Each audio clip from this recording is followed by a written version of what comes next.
Ah, Escocia, tierra de antiguos castillos, verdes paisajes, faldas masculinas y... ¿horrores indescriptibles?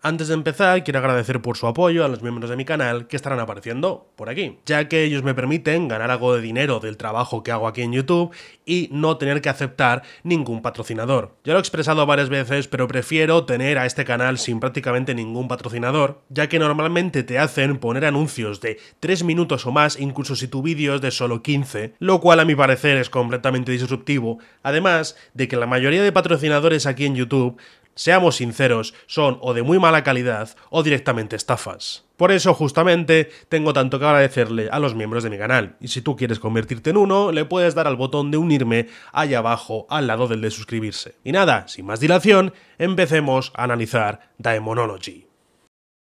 La primera vez que juegas a Daemonology, lo más seguro es que te vaya un poco como a mí. Vemos la primera cinemática, donde se nos explica que somos un cazador de brujas y que nuestro trabajo es encontrar a una bruja escondida en un pueblo de 6 personas, después de que uno de ellos te haya llamado. Cuando llegamos al pueblo y nos acercamos a alguien, nos dan dos opciones: podemos hablar con ellos o podemos torturarlos. Tenemos 5 días en total para encontrar a la bruja y cada acción avanza un poco el tiempo.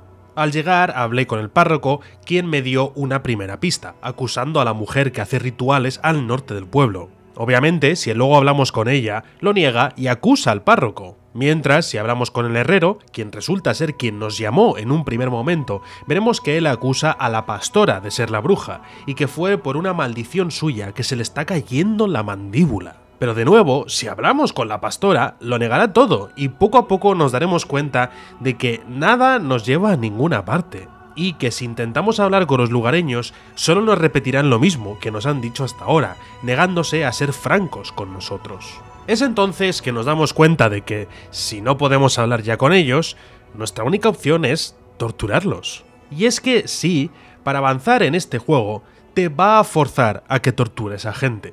O sea, literalmente, si no lo haces, el tiempo no avanza y no podrías acabar el juego. La verdad que me gusta esta lección de diseño porque a la vez te hace sentir mal por tus víctimas, pero también te desensibiliza a la agonía de los demás. Al fin y al cabo estás haciendo lo que te están obligando a hacer, justo como el personaje con el que estás jugando. Él también ha sido encomendado un trabajo sencillo, pero que requiere de crueldad, y ambos tenéis que completarlo incluso si no os gusta. Para llevar a cabo esa tortura tenemos diferentes artilugios o métodos. Uno es una prensa de madera donde se colocan los dedos, normalmente los pulgares, entre dos bloques y se aprietan hasta escuchar los huesos romperse. También tenemos el clásico de atarles a una silla y sumergirles en agua hasta que casi se ahoguen. Además de una estaca para llamar el llamado punto oscuro, donde se supone se esconde la bruja debajo de la piel de la víctima. Y finalmente unas tenazas para arrancarles la lengua. No podemos elegir el tipo de tortura que utilizaremos, sino que simplemente es elegido de forma aleatoria por el mismo juego.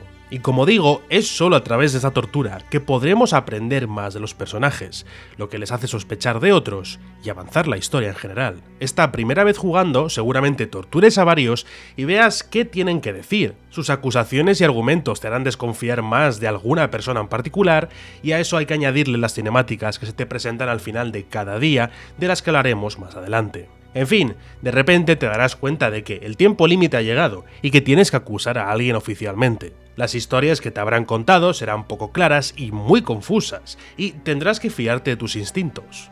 Yo, al final, empecé a sospechar del herrero, el mismo que me había llamado, y lo acusé como el brujo. Y el juego simplemente termina con una cinemática con quien sea que hayas elegido siendo colgado, antes de que te subas a tu carruaje, recibas el sueldo por tu trabajo y te vayas del pueblo para no volver. No hay nada que te diga si has elegido bien o mal, si realmente has condenado a una bruja o un inocente. Solo hay una pantalla final y vuelves al menú principal. Y es que la realidad de este juego es que si quieres aprender la historia de los habitantes del pueblo, saber realmente qué pasaba, hay que jugarlo varias veces. No se hace muy pesado porque cada playthrough es de alrededor de solo media hora. Yo ahora os voy a contar la historia escondida, pero que sepáis que obviamente en realidad se presenta de una forma mucho más críptica y desordenada de lo que yo hago. Pero creo que es mejor para el formato de este vídeo simplemente hacer las cosas más concisas. Bien, como digo, tenemos 6 personas en el pueblo. Alguna ya la he mencionado como el herrero que nos llama. También está la pastora, el párroco y la mujer a la que este último acusa que es una apotecaria, cura a la gente con métodos naturales. Por último tenemos a un pescador extrañamente peludo y finalmente una vieja que se pasa el día en el bosque. Creo que es justo que empecemos con el que nos ha convocado al pueblo, el herrero, que se llama Oswin.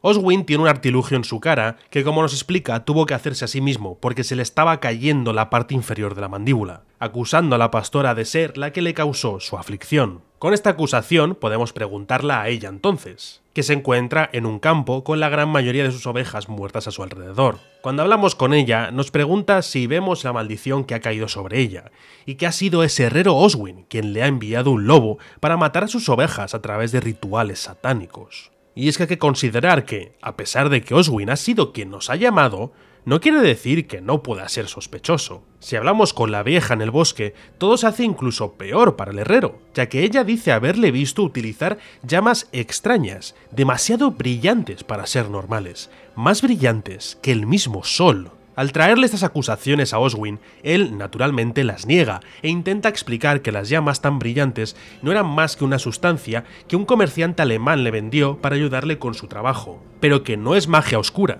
simplemente ciencia.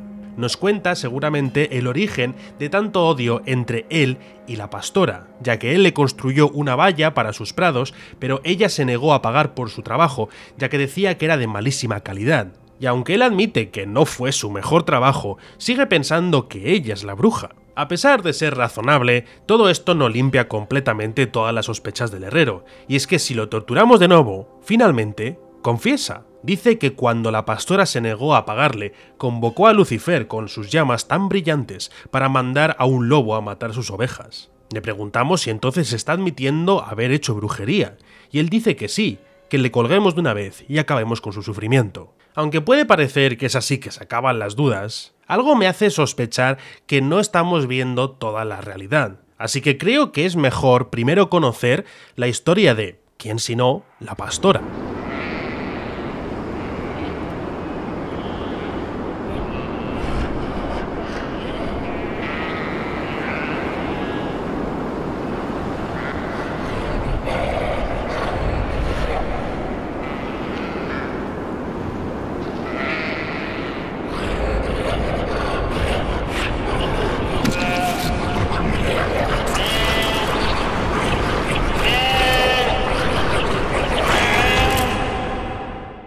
Se llama Violet y, como hemos visto, está sufriendo porque la mayoría de sus ovejas han muerto tras el ataque de un lobo. Por lo que nos cuentan las otras personas, el marido de Violet la abandonó hace poco, haciendo el ataque del lobo incluso más trágico, ya que ahora tiene que enfrentarse a las pérdidas ella sola. Aunque a su vez, el párroco dice que es sospechoso que el marido se fuera, y que fue ella quien hizo algo que le obligó a escapar. Como hemos visto, Violet acusa al herrero de ser quien mandó a los lobos, pero este responde diciendo que ella es claramente la bruja, ya que le dejó dibujos hechos con sangre en su puerta, además del cuerpo de una de las ovejas, y que es más, fue este incidente el que le llevó a llamarnos. De nuevo, si la seguimos torturando, rápidamente sus palabras cambian, y ahora dice que nos ha mentido, que no vio al herrero hacer ningún ritual, ni hablar con un lobo u otro animal, que simplemente se le olvidó cerrar la puerta de la valla, y la muerte de sus ovejas no es más que un producto de su propio descuido.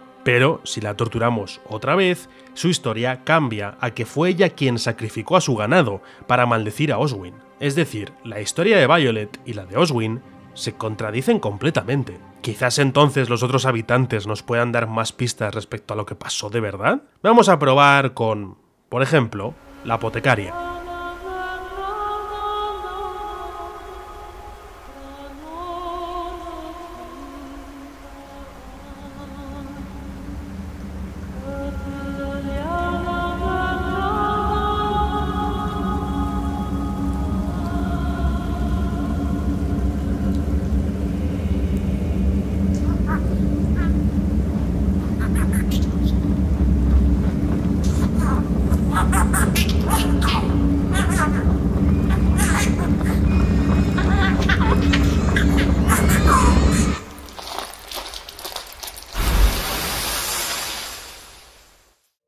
La apotecaria se llama Lilias, aunque también se refieren a ella como la doncella de vez en cuando, y pasa sus días en un extraño círculo de rocas. Como he explicado antes, Lilias crea curas con remedios naturales y plantas de la zona, lo cual ha hecho a su vez que el párroco del pueblo desconfíe de ella, ya que cree que hay algo profano en esos métodos. Lilias no entiende por qué el párroco le odia tanto, y mientras nos habla de un chico llamado Gavin. Al parecer es de otro pueblo y llevan cortejando 4 años ni más ni menos. No solo eso, sino que en un momento nos desvela que estuvieron a punto de tener un hijo juntos, pero asumimos que algo fue mal porque nos dice que nunca nació. Quizás por eso hay otras personas en el pueblo como el párroco que dicen que ella mata niños para sus rituales. Lilias también nos pregunta si hemos visto a Gavin, su amado, cuando estábamos viajando, ya que lleva mucho tiempo sin ir a verle. De nuevo, si seguimos torturándola, acaba confesando que estaba en una asamblea de brujas con la vieja del bosque, pero también culpa al cura, diciendo que es él quien la llevó a ser parte de tal grupo. Es por eso que creo que es mejor hablar de él primero.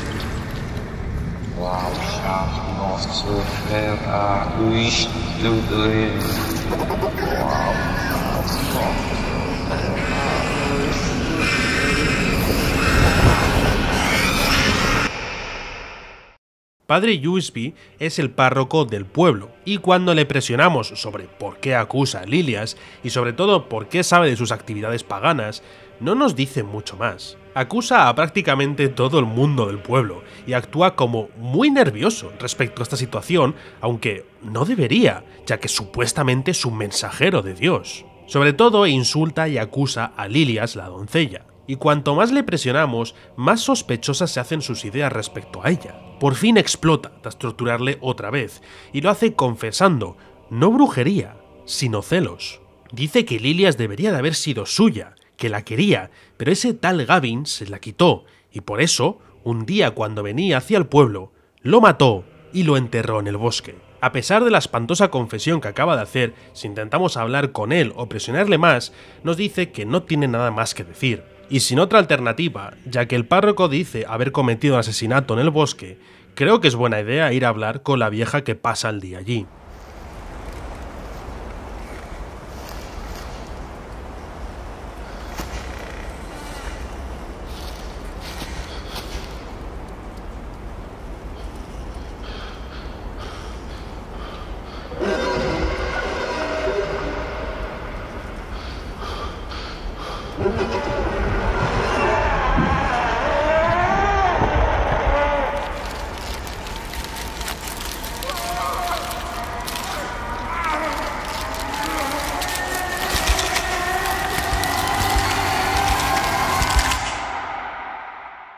Griselda es un personaje que realmente no tiene mucho que decir, bueno, aparte de insultos. Es áspera como el papel de lija, y se nota a la legua que no nos quiere en el pueblo. Pero como siempre, la tortura nunca falla y nos cuenta alguna cosa. En realidad no dice mucho sobre ella misma, parece que es una de las pocas que tiene la conciencia limpia. Le ayudó a Lilias en un pasado a aprender cómo crear esas curas naturales. Y lo único malo que puede decir realmente es que, efectivamente, fue testiga del asesinato del padre Yusby y confirma que le aplastó la cabeza al pobre Gavin con una roca antes de enterrarlo en una tumba poco profunda. Como siempre, en algún momento explota y confiesa ser parte de un aquelarre. Y es así que llegamos al final de las historias y tenemos que elegir a alguien para ser colgado. Pero claro, os daréis cuenta de que, obviamente los pueblerinos se odian entre ellos por diferentes razones, y de allí que se acusen los unos a los otros y el por qué estamos en el pueblo en un primer momento.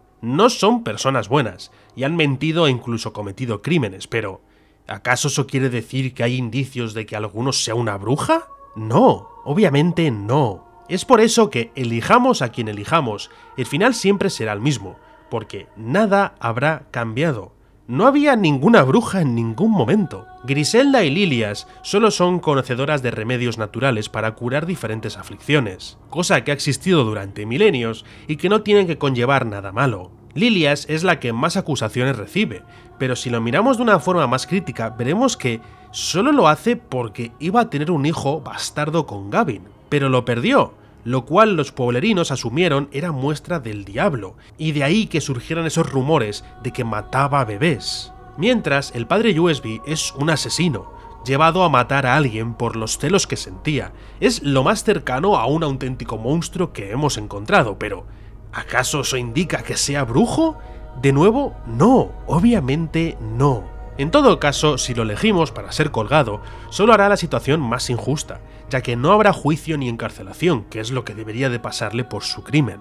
Y solo nos quedan las dos dudas de Oswin y Violet. Estos dos tenían sus desacuerdos después de que Oswin no hiciera un buen trabajo construyéndole a ella una nueva valla. Ya sea la valla misma o que Violet se dejara la puerta abierta, lo que llevó a que los lobos mataran sus ovejas, realmente no importa. Lo que importa es que en realidad todo fue fortuito, una combinación de factores que difícilmente se puede decir uno tenga la culpa del todo. La sangre que Oswin se encontró sobre su puerta seguramente fueron pruebas de la matanza que crearon los lobos, y no fue un ataque de nadie. Y solo queda la cuestión de la mandíbula del herrero. Habiendo hecho algo de investigación, todo señala a una explicación bastante sencilla. Fuegos más brillantes que el sol y los huesos faciales fallando hasta caerse. Esto apesta a contaminación por fósforo, un elemento descubierto en Alemania solo unos años antes de que la historia de este juego tuviera lugar, y que es utilizado, por ejemplo, en la fabricación de cerillas, ya que es extremadamente inflamable, creando llamas muy brillantes. Y mientras, era bien conocido que los trabajadores de esas fábricas de cerillas sufrían en muchas ocasiones de fosfonecrosis, un tipo de enfermedad creada por manipular fósforo sin protección que atacaba especialmente a los huesos y músculos de la cara, en algunos casos hasta que la mandíbula se les caía. Oswin, obviamente sin saber esto, pensó que Violet le había echado una maldición por sus disputas y nos llamó a nosotros. En realidad, todos los personajes del juego están sufriendo. Bueno, menos el padre USB, que es un hijo de la grandísima puta. Pero el traer a un cazador de brujas solo ha llevado a más sufrimiento innecesario. De todas formas, puede que te preguntes, ¿y entonces qué pasa con todas las confesiones que hemos obtenido de todos los personajes? Creo que la respuesta te la da el último de los pueblerinos, que no he mencionado hasta ahora justamente por esto, el pescador Finn. Cuando hablamos con él, lo primero que nos sorprende es su apariencia. Incluso con los gráficos tan sencillos de este juego nos deja claro que no es normal, parece una bestia. Sin embargo, de nuevo esto es fácilmente explicable, ya que nos dice que su padre también era igual, lo que nos indica que seguramente se trate de hipertricosis, una rara condición genética que hace que el pelo crezca por todo el cuerpo en grandes cantidades, por lo que se la conoce popularmente como la enfermedad del hombre lobo. Finn de todas formas es extraño, no por cómo luce, sino porque es el único que, da igual cuánto lo torturemos, ni dará detalles de su vida ni acusará a otras personas. Es el único personaje del que no podemos conseguir una confesión, y en lugar de eso, apela a la razón de nuestro personaje. Incluso a veces parece hacerlo a través de la pantalla, hablándole al jugador. Cuestiona lo que estamos haciendo, nos pregunta que qué esperamos conseguir cuando estamos torturando a la gente, además de una confesión falsa para que les dejemos tranquilos. Nos echa un cubo de agua fría sobre nuestras sospechas. Incluso nos hace desconfiar de esas extrañas cinemáticas que os he puesto aquí para introduciros a los personajes, pero que en el juego aparecen cada vez que termina un día. Nos pregunta, ¿qué? ¿Teniendo pesadillas extrañas? ¿Puede ser que lo que vemos simplemente esté en la cabeza de nuestro personaje? ¿Que estemos tan obsesionados con encontrar una bruja que nos imaginamos cosas cuando dormimos? Todos los personajes, una de dos, o afirman que seguro hay una bruja en el pueblo, o son indiferentes, no saben si la hay o no. Con la excepción de nuevo de Finn, que nos dice abiertamente que no hay bruja alguna, que no vamos a conseguir nada salvo hacer sufrir a la gente, y tal como lo dice, finalmente se convierte en la realidad. No había bruja, nunca la hubo. Vinimos al pueblo para encontrar a un monstruo, sin darnos cuenta de que el monstruo éramos nosotros todo este tiempo.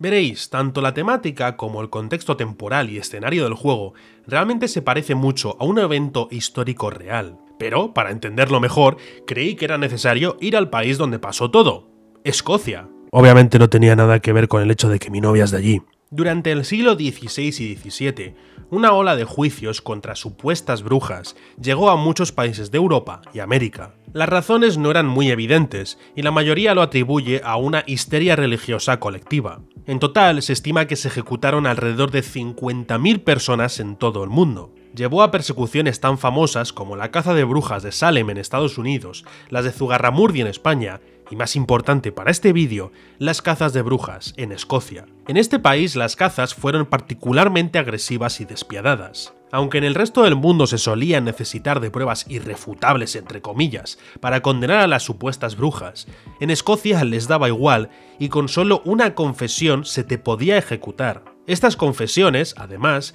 se podían conseguir a base de torturas, con métodos como el no dejar dormir a los acusados durante semanas, aplastarle los pulgares con prensas como vemos en el juego, y a las mujeres también se les arrancaban los pechos. Si conseguían una confesión o testimonio, el acusado era colgado y después quemado en una hoguera con el objetivo de destruir todo el cuerpo. Como veis, tristemente el juego realmente está muy cerca de la realidad. El total de ejecutados en Escocia se estima entre 1.500 y 2.500 en total, lo que representa uno de los índices per cápita de ejecuciones por brujería más altos de todo el mundo. Estas cazas de brujas en realidad se iniciaron en parte por el mismo rey de Escocia de la época, James VI, que creía que fueron brujas quienes crearon las tormentas que casi le matan cuando estaba volviendo a Dinamarca en uno de sus viajes.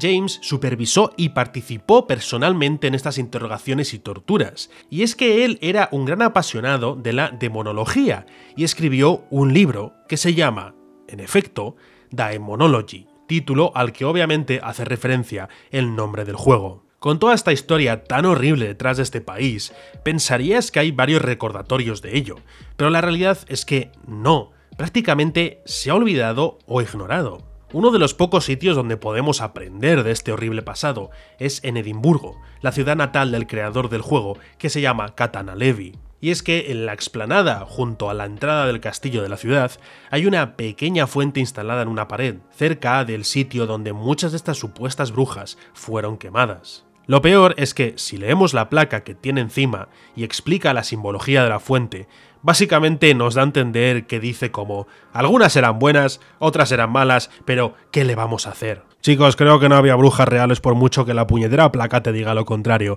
E incluso si las hubiera, no creo que merecieran ser torturadas y ejecutadas como ganado, joder. En general, es decepcionante ver lo poco arrepentidos que se les ve a los escoceses de esta mancha tan oscura en su historia, prefiriendo ignorarla o excusarla en su lugar. Y no fue hasta 2022, que tanto el gobierno como la iglesia se disculparon por las cazas que sucedieron tantísimos años atrás. Es una pena ver lo poco que se conocen de estas cosas, y de las muchas vidas que se perdieron de forma tan injusta. Y si no hubiera sido por este pequeño juego, yo tampoco conocería nada sobre este capítulo tan horrible. Aunque bueno, supongo que también lo podría haber aprendido si por alguna casual hubiera encontrado esa fuente que encima excusaba lo sucedido. Pero la realidad es que hoy en día, lo más cercano que queda en Edimburgo sobre esta historia, la brujería y la caza de brujas, son los muchísimos negocios ambientados en la franquicia de Harry Potter. ¡Joder, están en cada calle, loco! En conclusión, creo que Daemonology realmente nos enseña dos cosas principalmente. Uno es un periodo muy oscuro pero muy olvidado de la historia, y resalta el hecho de que es tan olvidado.